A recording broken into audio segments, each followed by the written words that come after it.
সালামু আলাইকুম ভাই। ওয়ালাইকুম সালাম। কি অবস্থা ভাই, একলা একলা বসে রইলেন? মনটা ভাই খারাপ। আইছে ভাই, অনেকদিন হয়ে গেছে বিদেশের বাড়িতে আইছে ভাই, থাকার জায়গা নাই, খাওয়ার জায়গা নাই, কই যামু কইতে পারতাছি না ভাই, দালাল ধরে আইছে তো এখন অনেক হ্যাঁ। সমস্যা আছে। কতদিন হইব আসছেন যে? ভাই আজকে তো আজকে 3-4 দিন হয়ে গেছে, থাকার জায়গা পাইতেছি না, খাওয়ার জায়গা পাইতেছি না, কি করবো ভাবতে পারতেছি না ভাই। কয় লাখ টাকা খরচ হয়েছে মনে হয় আসতে? আসতে তো ভাই খরচ হয়েছে প্রায় 5 লক্ষ টাকার মতো। আহ, তো আইসা পরে দালালের সাথে যোগাযোগ করছেন না? দালালের সাথে দালালে আনছে আইনা, পরে দালালের সাথে যোগাযোগ করবো, দালাল পাইতেছি না, কি করবো বুঝতে পারতাছি না। তো 2 দিনের হয়েছে যে আসছেন, কিছু খাওয়া দাওয়ার ভিতরে কোনো থাকার কোনো জায়গা হয়েছে না নাকি? এই তো ভাই আপনার মতো আরো লোক আছে, হেদের সাথে পরিচয় হয়েছে, তারা এই খানা খুনা দিছে, খাইছি, এখন থাকতাছি, এখন দেখি কি করা যায়।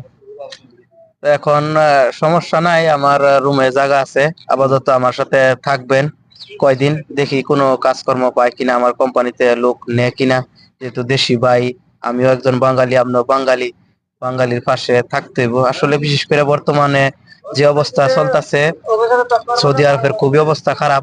আপনার দেখা গেছে বহুত লোক আকামা নাই ঘুরতেছে, অবৈধ লোক ঘুরতেছে, পুলিশও ধরতেছে, দেশে পাঠাইতেছে। আমাদের কোম্পানি এক বাইরে কিছুদিন আগে দেশে পাঠায় দিল। যে সমস্যা হয়েছে, উনি এক জায়গায় গেছিল যে একটা সামান কেনার জন্য, পুলিশ ধরলো হঠাৎ করে, ধরার পরে ওনারে দেশে পাঠায় দিল। দেশের পরিস্থিতিও খারাপ, আমাদেরও বুঝে শুনে আসতে হবে। যে আসলে বিদেশে, আমরা তো বাংলাদেশে থাকা অবস্থায় আমরা চিন্তা করি যে আসলে বিদেশ জানি কি, কিভাবে টাকা জি কামাইতেছে, জি ভাই। গেলে এই টাকা দিব, গেলে এই জি টাকা আসবে। জি আসলে আমরা এই ভুল ধারণা আমাদের মধ্যে আছে, এই জন্য আমরা এই ভোগান্তিতে পড়ি। জি দালালের কথা শুনে আমরা, যে দালাল তো বলে যে এমন ভালো কোম্পানি আছে, মাসে 1500 রিয়াল, 1800 রিয়াল, 2000 রিয়াল বেতন হবে, এ বইলে আনে, লোভ জি দেখায় আনে। এখন আমি আসছি প্রায় 4 বছর যাবত, আমি কোম্পানিতে আসছি, কোম্পানিটা ভালো, জি কোম্পানিটা ভালো, বেতন কম হইলে কোম্পানিটা ভালো আছে, কিন্তু এই সৌদি আরবে 95% আপনার সাপ্লাই, জি ভাই। সাপ্লাই বিষয় চলে, বুঝছেন নি?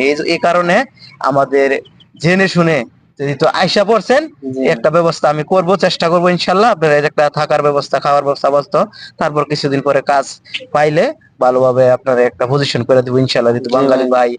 হ্যাঁ, ঠিক আছে, তো এখন চলেন যদি আমার সাথে। যদি আমি করতে পারেন রুমে ভাই তাহলে অনেক ভালো হবে হ্যাঁ ভাই। ভাই, খাওয়া দাওয়ার ব্যবস্থা করে দিব, জি পরে ভাই। আপনার একটা ব্যবস্থা হইব ইনশাল্লাহ।